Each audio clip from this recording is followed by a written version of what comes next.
Olá pessoal do 10º DB, tudo bem com vocês? Espero que sim, todos saudáveis e animados aí para começar o semestre. Esse semestre, como eu disse naquele vídeo de boas-vindas, é um semestre muito difícil, muito complexo e muito atípico, porque eu estou iniciando com vocês sem nunca tê-los visto presencialmente. É algo completamente novo na minha carreira aí no magistério.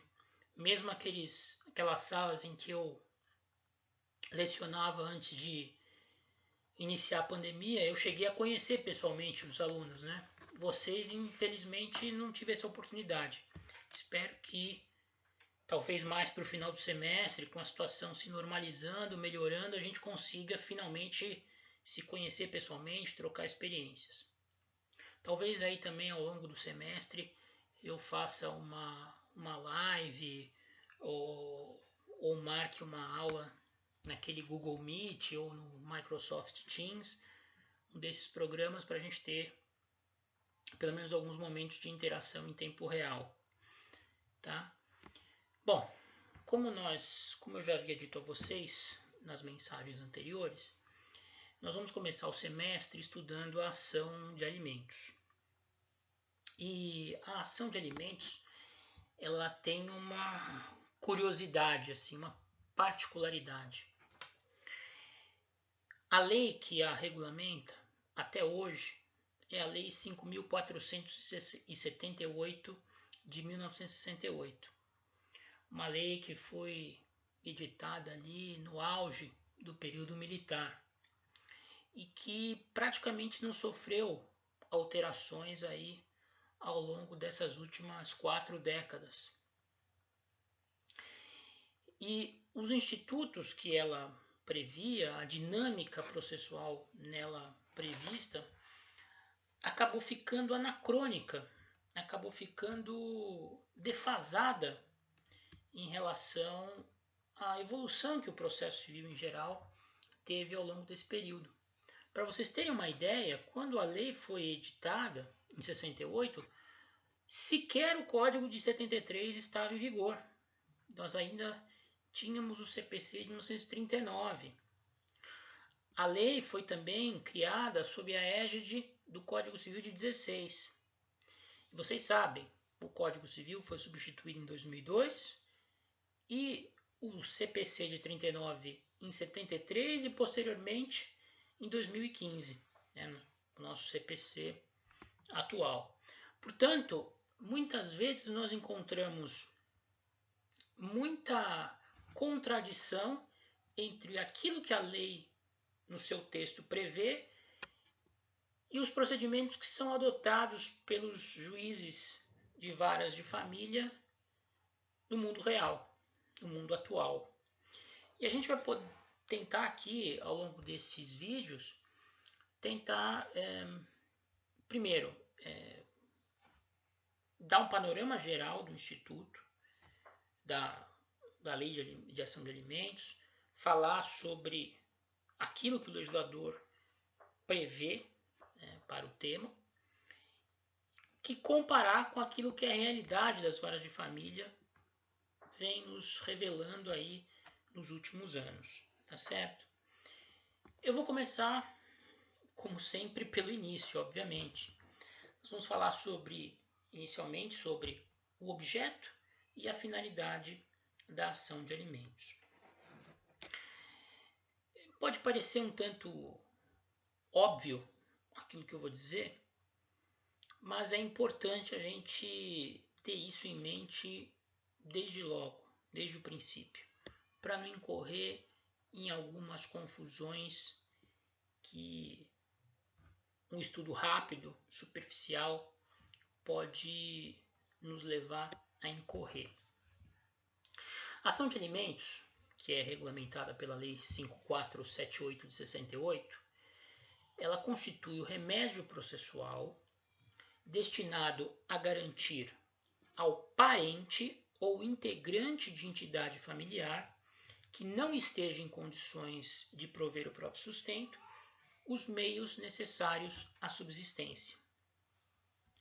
Segundo o ministro do STF, Luiz Edson Fachin, que é um grande expoente do direito de família, os alimentos devem garantir ao alimentando, ao membro da entidade familiar que deles necessita, o chamado patrimônio mínimo, né? Capaz de atender às suas necessidades vitais mais básicas, preservando assim a sua dignidade de pessoa humana.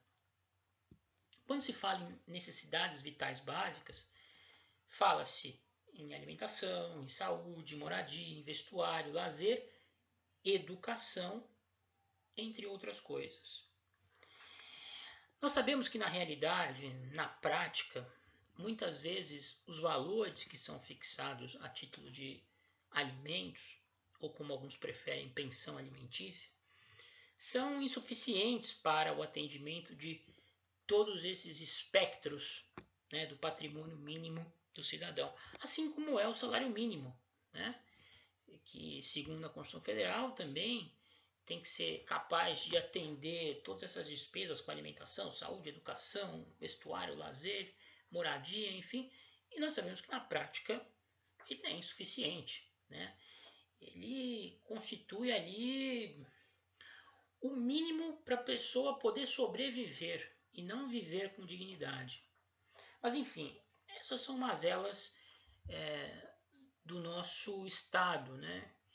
Que infelizmente, apesar do grande potencial, é muito mal administrado. Mas voltando ao nosso assunto, objeto e finalidade da ação de alimentos. As ações de alimentos, reguladas pela Lei 5478 de 68, elas têm por objetivo resguardar o direito a alimentos que está fundado em vínculo familiar. Os chamados alimentos reparatórios ou indenizatórios, que são aqueles devidos por alguém que cometeu um ato ilícito, geralmente foi responsável pela morte de outra pessoa, tem a obrigação de pagar aos seus dependentes, aqueles que em vida dependiam para a subsistência do dinheiro do falecido.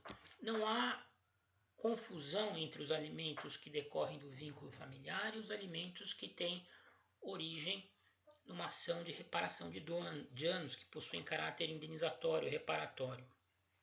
Estes últimos não podem ser exigidos em ação de alimentos, na ação de alimentos da Lei 5478 de 68.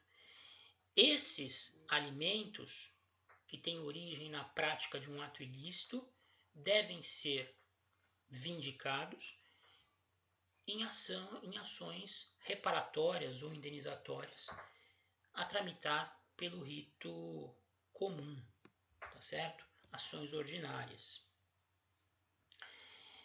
Bom, enfim, identificamos aqui o objeto e a finalidade da ação de alimentos.